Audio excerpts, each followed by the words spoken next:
Thank you very much, ladies and gentlemen. I will start this briefing with political statements first, and I want to congratulate the country we are visiting now, Uzbekistan, on the undeniable results that Uzbekistan has achieved in recent years. I think that you yourselves, who are here with us, must have seen with your own eyes the enormous progress that has been made in this country. I suspect more and more that we will have to talk in Europe about reforming our political system, which is based on free democratic elections, so that we can be competitive. Because the path chosen by Uzbekistan, the path chosen by Vietnam, the path chosen by China, is an extremely economically efficient path. And we will have a problem competing with these countries in a while. And we can see this when we compare different numbers, different parameters of individual countries. So I have to congratulate Uzbekistan once again on the results achieved under the leadership of the president, who is very far-sighted and wisely leading this country.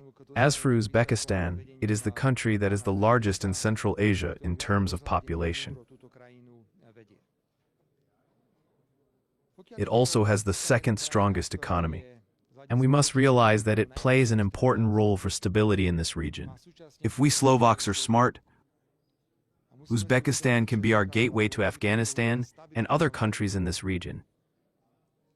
It's up to us, whether we are ready to cooperate or not.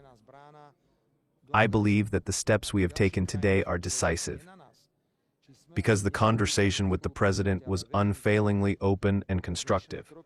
And at the same time, the business forum that we have just opened confirms that Slovak companies are already working on successful projects, and these projects can be continued. I will not go into all areas, but I will mention, for example, one Slovak company that has leased 500 hectares of agricultural land here, and it wants to grow rice on this land first, and then continue with agricultural production. The president has made it very clear that he is ready to provide Slovak companies with significantly more land if they are interested in farming here in this country on a 50-50 basis, so that it is mutually beneficial. This is a country that is developing the automotive industry. However, it is not only cars that we produce in Slovakia, but there is also American production, Chinese production. Therefore, companies that work in the automotive industry in Slovakia can find a huge space here.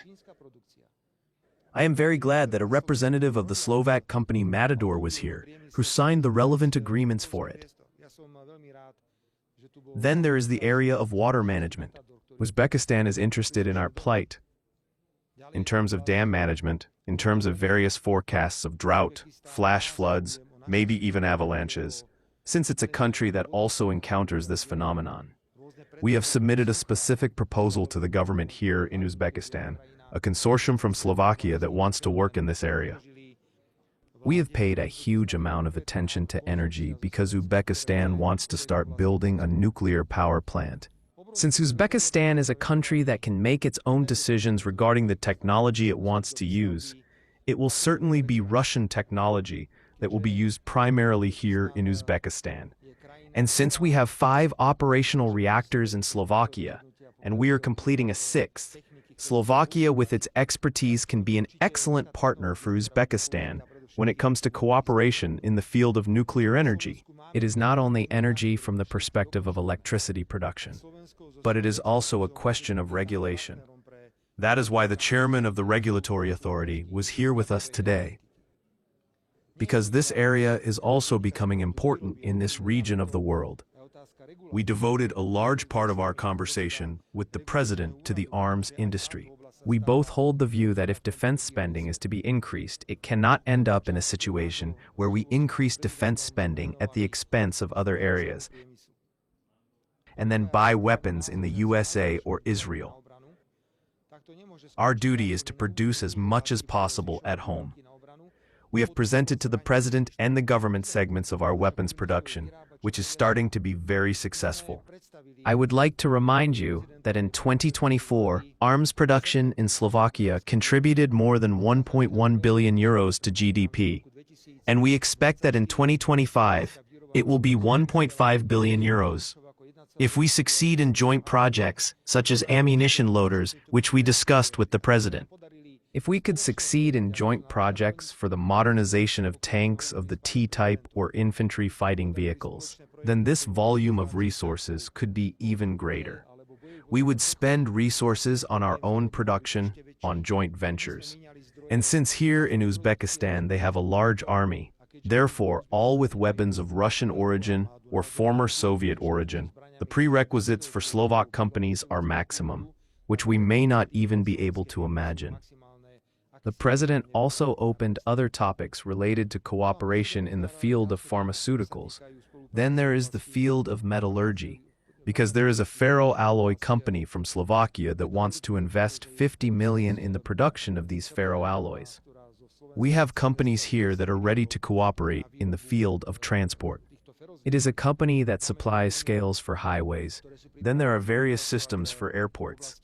I myself was surprised by how many Slovak companies are already active here. We invited another 30 Slovak companies that were here, and I see that they communicate very lively, cooperate very lively, and look for opportunities beyond this country.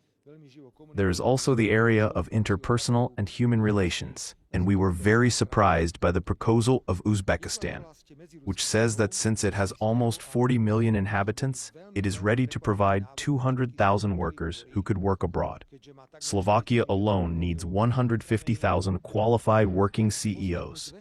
First of all, we are talking about the people we need for industry, especially for companies that are part of the automotive industry. But we are also talking about professions such as nurses. There is already a model developed in Uzbekistan together with Germany, who are preparing specific professions directly on the territory of Uzbekistan. We want to go into this. I have to thank our embassy here in Uzbekistan, which is working very hard in increasing the number of job offers. In 2024, the Slovak embassy issued almost 3,000 work invitations for citizens of Uzbekistan working in Slovakia.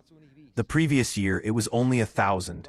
And the pressure will be even greater because there is a huge interest in foreign labor, because in Slovakia, anyone who wants to work can work. Only those who don't want to work are not working.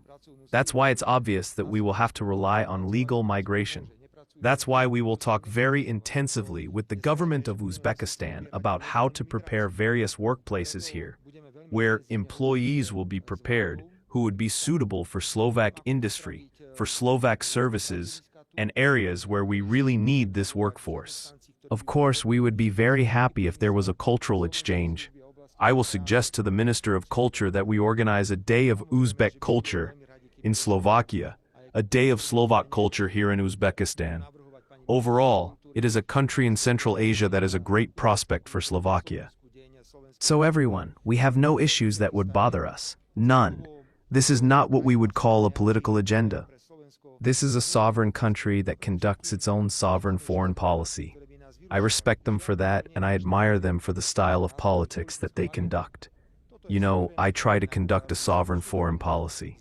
It is not very easy in the EU conditions, because as soon as you have a different opinion than the one political opinion that is mandatory, they talk to you, they threaten you that you will be punished if you behave differently. Therefore, I consider it very right that in the framework of politics on all four sides of the world, last week we were in Italy, and today we visited Uzbekistan. We continue here tomorrow. There is a huge investment forum. Tomorrow we will meet with the Speaker of the Senate, and then we will go on to Kazakhstan, where we also expect similar opportunities and possibilities as we see here in Uzbekistan. So I say this completely honestly and seriously. Many thanks, great admiration for what this country has achieved, and maybe I would recommend it to others who are so in love with themselves in that EU. You know, the EU is in love with itself. It thinks it is the wisest, the most beautiful, the best, that it can give out wisdom, that it can teach. If we just looked around the world a little bit, the world is diverse and gives us a huge number of examples. I think there is something inspiring here in Uzbekistan, and we have to look at these things with respect and awe. And if it would work for us, I would be happy if we accepted it. No, we mean when it comes to hiring employees in the areas that Slovakia needs. I thank Mr. President, Mr. Prime Minister for the incredible openness in the talks, for the hospitality. You had the opportunity to see the way we were received here in Uzbekistan. The overall atmosphere is such that the entire Slovak delegation is internally dissatisfied with the way we were received, even in the face of obstacles, especially with the approach to us, because it is evident that the Uzbek side is interested. This is not supposed to be a fairy tale. This is supposed to be a real, realistic economic story that matters to both Uzbekistan and Slovakia.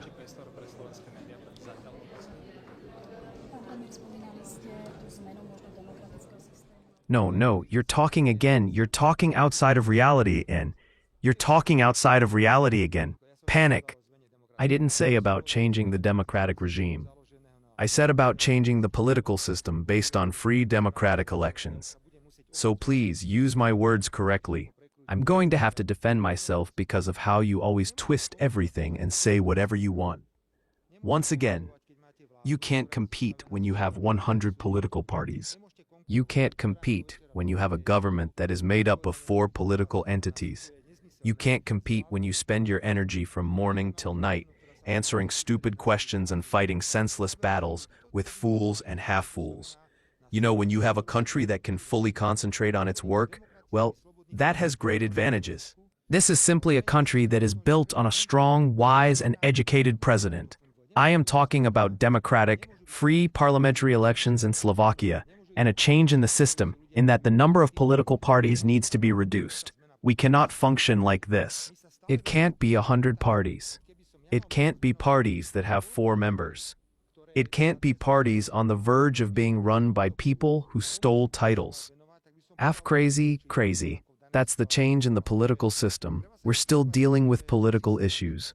If I had the opportunity to devote as much energy as I have to use today to repel attacks to what I should be doing, I would perform even better than I do in the given situation. We need to be inspired by the fact that there are systems that are simply set up differently. We can't blame them for anything. Every country can choose its own owner. I'm just saying that these systems are more economically efficient. We have to admit that. You can have a million reservations about the Chinese political system, but China is 100 times more economically efficient than Europe. Even if we run against China, we will never catch up. I am just warning that if we continue to bury ourselves in Europe and feel that we are the ones who should be giving advice and teaching, we will suddenly find that we are behind. So I'm calling for a change in the political system to make it more politically effective. Because get this, in the first year, a government that is made up of 3 parties is just looking for itself. Opozícia túto vašu cestu kritizovala s tým, že mnohé cesty smerujú na východ a že možno tí najväčší ekonomickí partneri sú na západe, ako myslíte? So I'm just saying that there are more economically efficient systems in the world than ours, which we have in Slovakia, and that's why I'm calling for a reform of this system. But I ask you again, on the basis of democratic, free, and parliamentary elections, not to say something that is not true. The opposition will always criticize everything, because the opposition is only here to do us harm. Take the example of transactional data. They broke public finances, we have to fix them, and when we introduced the transaction tax, they proposed to cancel it. So they broke public finances, and they are preventing the Slovak government from fixing public finances, which it has only fixed. I will pursue a sovereign Slovak foreign policy in all 4 corners of the world. And how can I ignore that China exists? How can I ignore that the Russian Federation exists? That Vietnam exists? That India exists?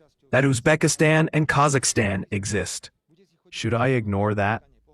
Not to mention that there are significantly more economic opportunities in these countries than anywhere else. So let's go. I'm going to France tomorrow too. And do you think we'll get the same opportunities there as we get in these countries? So the opposition will always criticize everything, and for every custom, they'll always have a problem with everything. Well, if this opposition ever becomes part of the Slovak government, I know exactly what it will look like. It will go to Brussels with a postcard on its head, and it will be exactly the same as in 2020 to 2023. They will do everything that the European Commission wants from them. Everything in the world, but at the price that Slovaks will feel it firsthand. So how am I supposed to take this criticism seriously? How am I supposed to take the opposition's criticism seriously that I shouldn't go to the East? So where am I supposed to go? I really seem to understand that now. My duty is to open the doors. We've done a lot of work here, the rector said today. It's not that easy to get 30 companies, 30 entrepreneurs here. Uzbekistan and Slovakia are now strategic partners. What can you say about the importance of this? Those companies are already operating here. It's not so easy to find dates for joint meetings, to talk about specific things. We talked today at a meeting with the Prime Minister, for example, about the modernization of some weapons systems. Specific weapon systems, that's a job, that's work. This is not nonsense at press conferences and some empty rants that we hear from the opposition. So the opposition can shout slogans from all over the world. And we will always go where there are economic opportunities and where there are people who want to have fun with us. You know very well that we are currently negotiating with Westinghouse regarding the nuclear reactor. I believe that we are pursuing a sovereign foreign policy. I will not deviate from this path, and the opposition may howl like a hawk. Uzbekistan and Slovak partnership. What can you say about the excellence at the same time? There were some attacks from lower-ranking politicians from Slovakia, but by signing the strategic partnership agreement, we raised it to a level that forces us to engage in a more intensive political dialogue. And this is not a political dialogue for the sake of dealing with political issues. We are dealing with purely economic cooperation, which should be mutually beneficial. This is a strategic partnership that simply forces us to be closer to each other and to talk more and communicate more.